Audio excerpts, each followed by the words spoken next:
It is a joy and a privilege that we can start a new Bible study, and that is about the book of the prophet Daniel.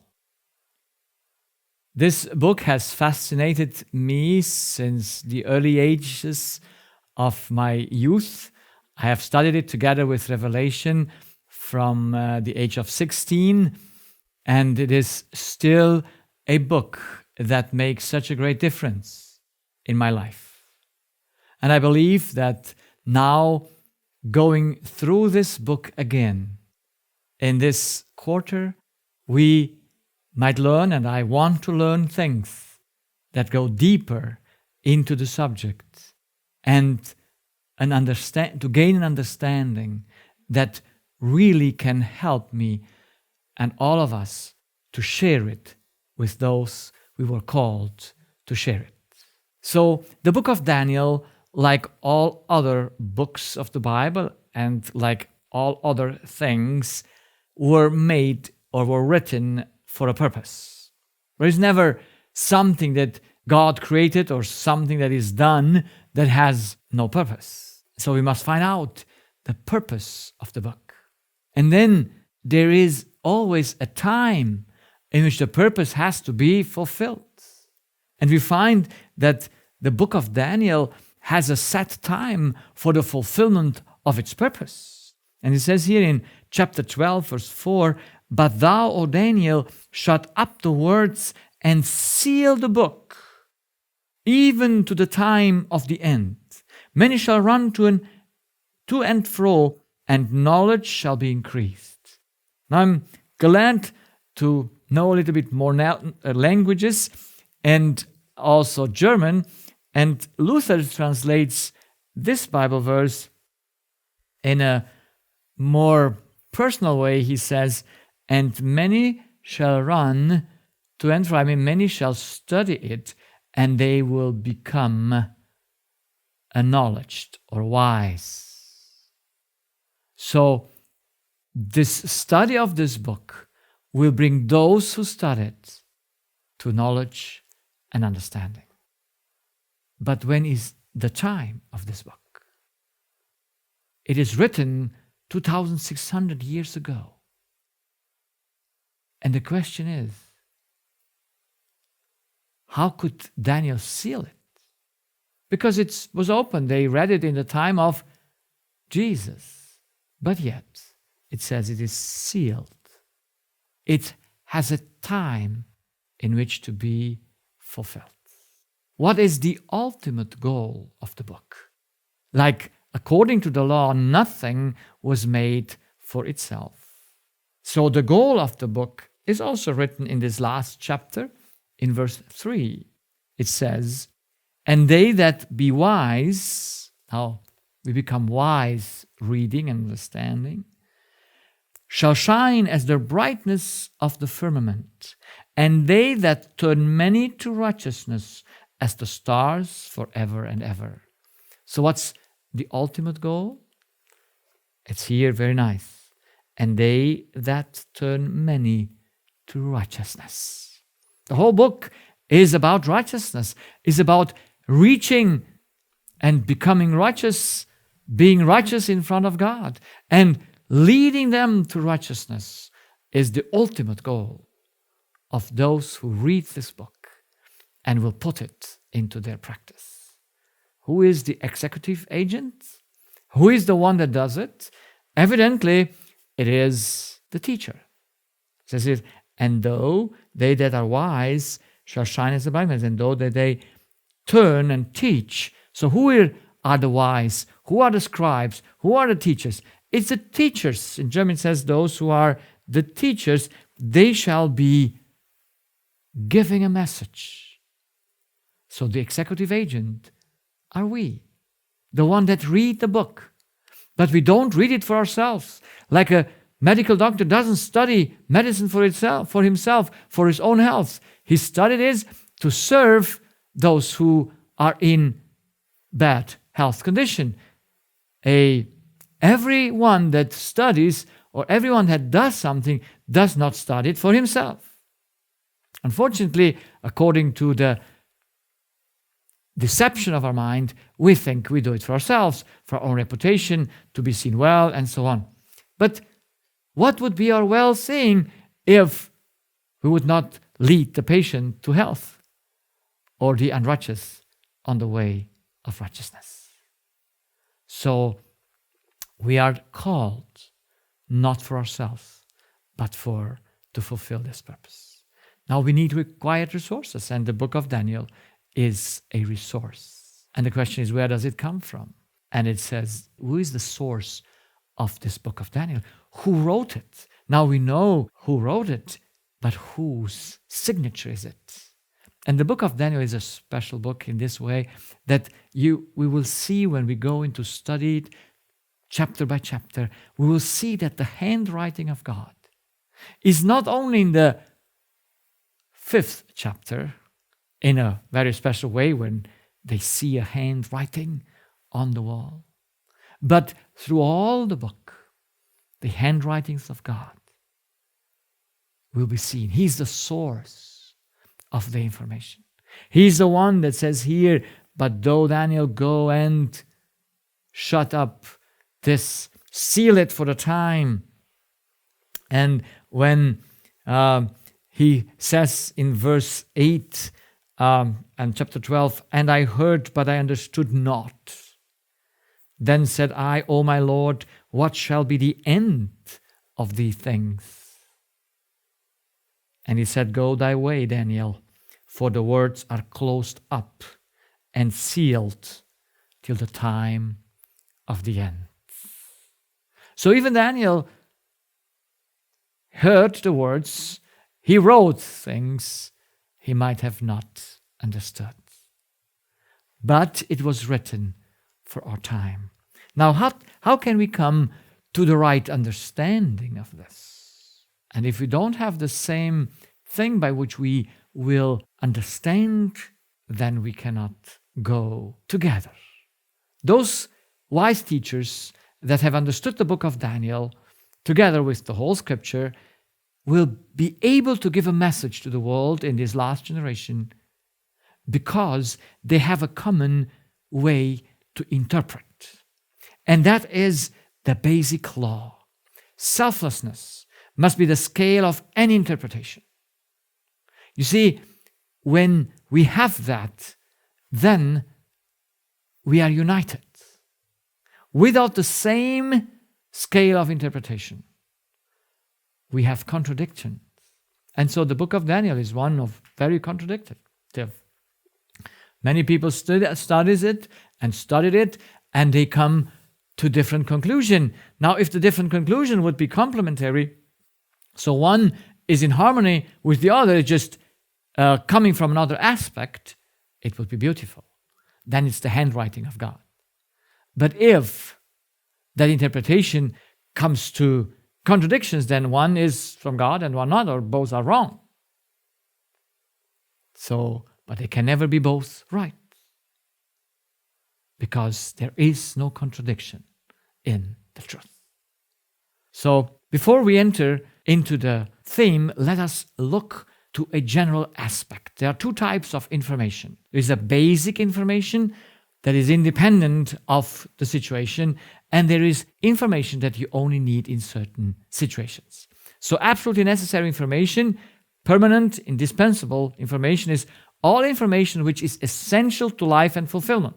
And that is, we need to know how to come to security, to freedom, to justice, to truth, because without them, we cannot neither live nor be fulfilled. So that's a permanent state, a permanent information that we need how to do it. But then comes situation-dependent information that is only required if you are in that situation. By example, when you need an additional information only when you want to choose a life partner for marriage. If you don't want to choose that and you're not in that situation, all the advices and all the information that is out there about how to choose a marriage partner is worth nothing for you. For the one that is not in a situation, it's nonsense. I mean, they don't need it. If you're not a person that wants children, then why would you ever occupy how to to get a child, what you need to do, how to raise the child, or all those information are not necessary for you if you are not there in that situation to want a child. If you don't need to move, you don't need to see where shall I go and move. Or if you don't need to buy a house, then you don't need to see houses. And of course, also when the fact is fulfilled, you cannot change anything. After I got married very early in my age, and I was not the most happy with it, I said I must become a marriage counselor or a counselor of the youth before they get married, so that they know the information. And if you don't have that for that time, it's not a good thing, because it must be known if you come into the situation. So it's situation-dependent information and situations-independent information. Now, as we look to the Bible or to the book of Daniel, we find these two things as well. We find indispensable information for life and salvation, which is essential in all circumstances. So there are things you need to know in the Bible in every circumstances, in every time of world's history. But there is additional information for life and salvation, which is essential only in a certain circumstance. But in that circumstance, it's essential. If you don't know it in that circumstance, you have a big problem, because you cannot handle the situation, even though you have that indispensable information for life and salvation, which you need in all circumstances. So both kind of informations are needed so that we can be in time and in no time always prepared for any situation. So the question now comes, how shall we interpret the book of Daniel? Or how shall we come from reading to understanding? This is why we need to know how God created a spirit. A spirit must himself take in the words, or not the words, the information, in order to put it into practice. But in order that the spirit should be a searching spirit and it's not just a robot, God put the information in a carrier of information. So you have a stone, and in the stone you have the gold. Now you have to find out and get the gold out of the stone. So in this way, the book of Daniel and the Bible is a carrier of information.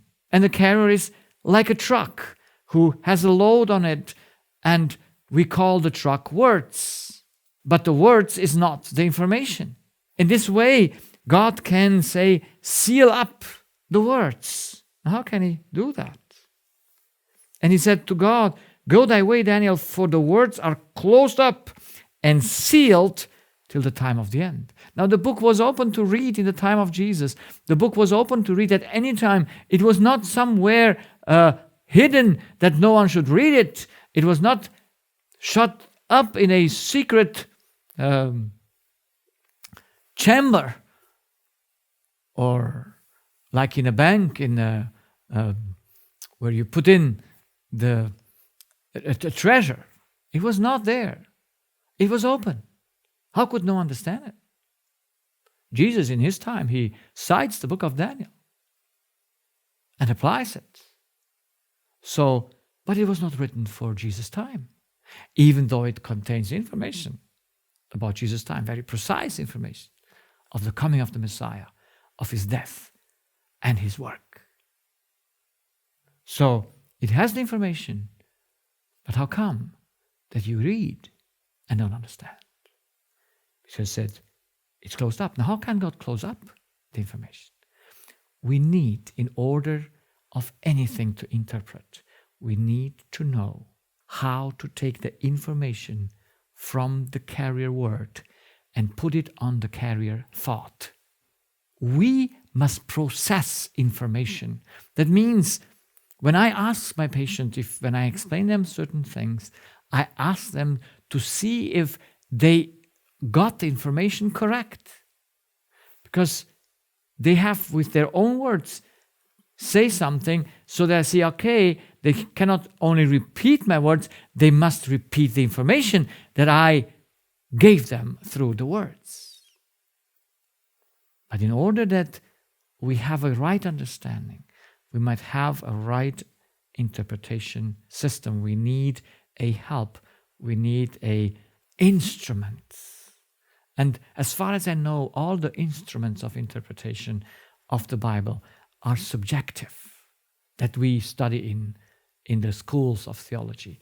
But if we would take the law, the law would be the common interpreter, we would come not necessarily to the same result, but to no contradicting result, only complementation. So we must interpret. The Spirit was not made to be a robot. God gives him something to work with. And interpretation, understanding is the extraction, the unloading of the information from the word, from the truck, and loading it unto the own thought, which is my own truck, which becomes my own action. It's not the word that I take, it's the information from the word that I take. And there are only two ways of interpretation. Either I am the scale, and then I trust my own estimation and ability in order to think and interpret properly. And that's why we get so confused and have so many different ideas about the book of Daniel and of the Bible. Or the law is the measure, and if that is the measure, then we trust all to the scale, which is outside of us, and then we come all to the same uncontradictable interpretation. We complement each other because not every spirit sees the same thing in that infinite resource. The word has an infinite resource of information, but would we all then come together in our study, we would just be so helping each other, and then we would have a beautiful picture. Because what one does not see sees the other, but they all would be on the same platform. There would be all harmony between what one finds out in Australia and one what finds out in Germany, because it is from the same word, it is with the same scale extracted, and so the minds, our spirits would become wise, and we would complement and we would give a sound to the earth that is correctly. So one day, this is the purpose of the book of Daniel, God will have a people that will speak at the same level. I mean, they will have the same base. And no matter to you whom you listen, no matter which aspect each one takes out of the word, which aspects of information he extracts, they will be always in harmony, never contradicting. So let's go to the law. Because if we don't know this, we know nothing. And I will repeat this again and again, just to never forget it. The fundamental law of the whole universe, it shows that we all are dependent on energy, and information is power. It says that nothing can exist from itself, so everything needs to take. That is the cause. But you were not made for yourself. The doctor was not made for himself. He must give it. So nothing was made for himself. And when we give, we have the effect. Now, when we read the Bible and have this as our interpreter, and the Holy Spirit is the one that brings the interpretation because he teaches us the law. Because by this he gives us a tool to interpret.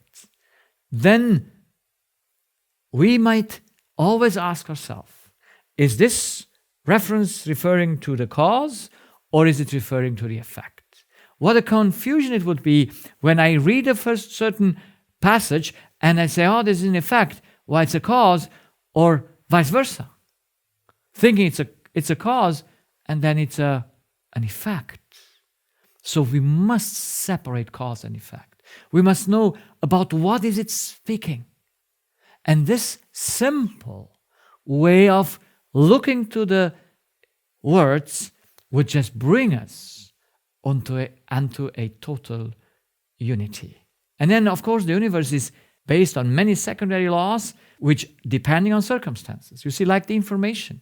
We have information that is always needed, like the fundamental law, and you have information that is only needed in special circumstances. And so it's also with the secondary laws. They only function if that circumstances is there.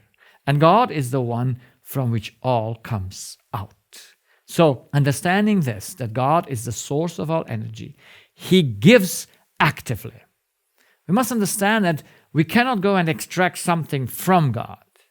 He must give it. He must put it into our disposition in order to take it. If we have no apple, I cannot go and take it from somewhere. If there is no water well, I cannot go to take water out. So God is the water well. He gives His power actively so that I can go and grasp it. It's love and energy. It's the resource of time. But all that God gives is an effect. It's not Himself. So here, very many people, if you don't understand the law of cause and effect and they don't make a separation, they might think love and God is identical.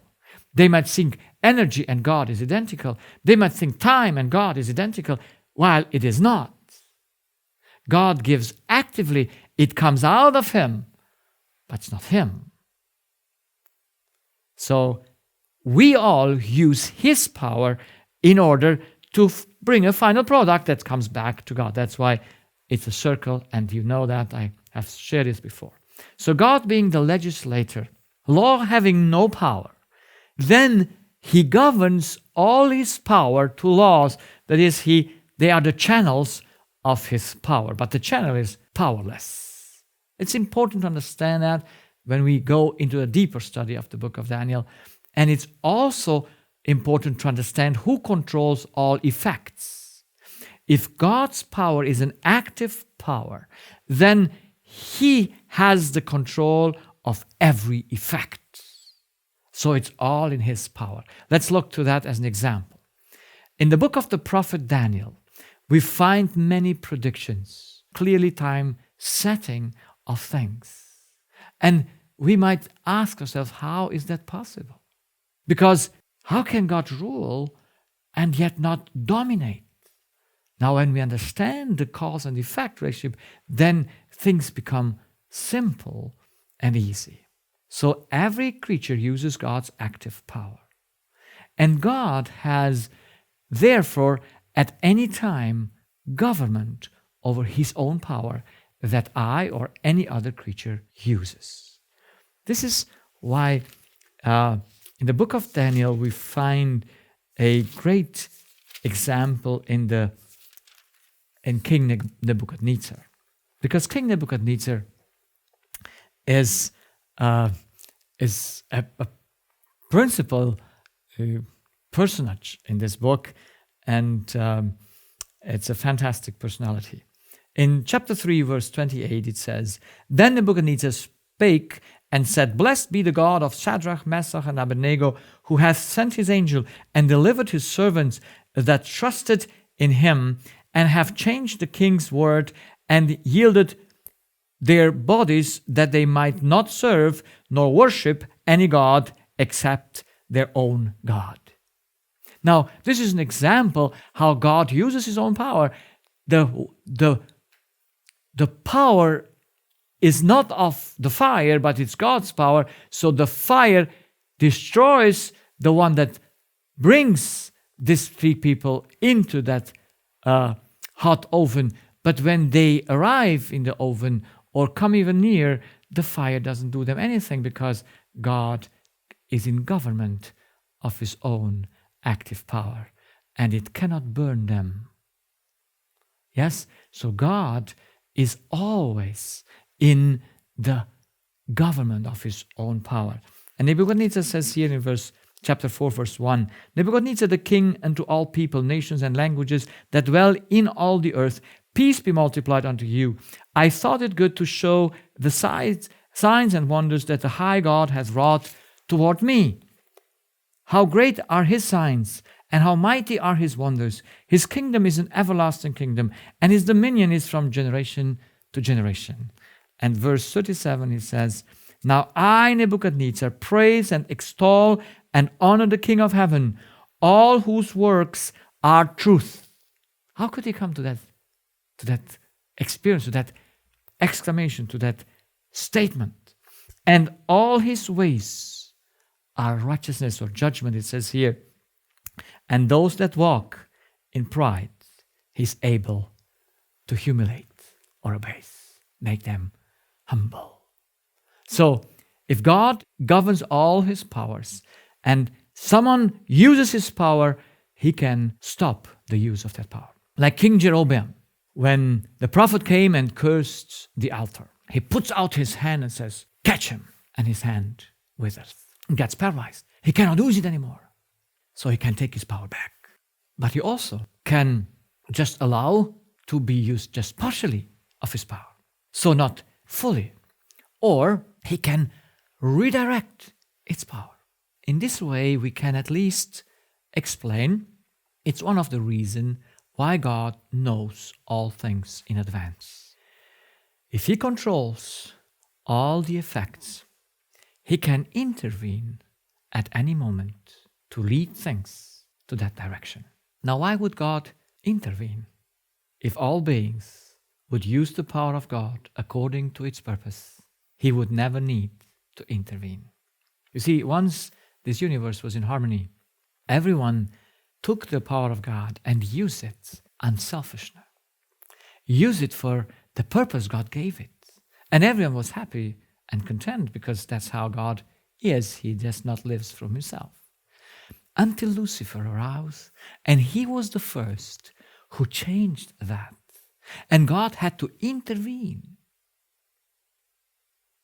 He would have never intervened to take something away from Lucifer if Lucifer would have never misused the power of God for a wrong purpose.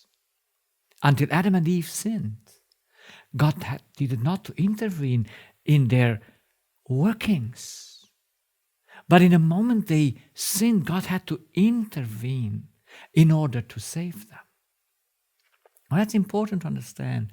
If God leads and governs everything here on earth and intervenes in certain places and in other he doesn't, he does it for the purpose of salvation. That's why Nebuchadnezzar can come to this great result at the end of his experience with God, saying, Thy works are truth, and your ways is righteousness. How can he say that? Because he saw it. There was nothing bad in God. And God intervened in his life in a very special way. We'll see it. And Nebuchadnezzar appreciated God's intervention in his life. And we all will appreciate that he did not let us use his power in the wrong way, but he intervened to teach us from our pride stand to become humble, to know that we never use our own power, that we always use God's power. Yes, I'm looking forward to this study of this book of Daniel and find out the relevance of it for today. It, for sure, and we'll see, has indispensable information for life and salvation, which was always truth for all circumstances. But it has additional information for life and salvation for our time today. We must study this book in order to be able to fulfill the purpose we were called, to lead people on the way of truth and righteousness, like Nebuchadnezzar wrote this chapter in this book of Daniel by himself, giving God the honor that he taught him to become wise.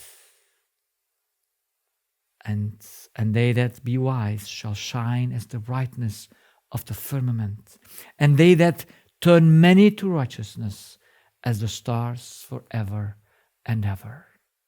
This is our call to study. And we have information here in this book that is indispensable, that we need for the circumstance we live in. There was no time that people lived in such circumstances as we live. And there must be a clear understanding of the things that we must apply today in this circumstance. And through God's grace and by His Spirit, this study will make us able to become wise, not for us, but to teach those many to come on the way of righteousness. Amen.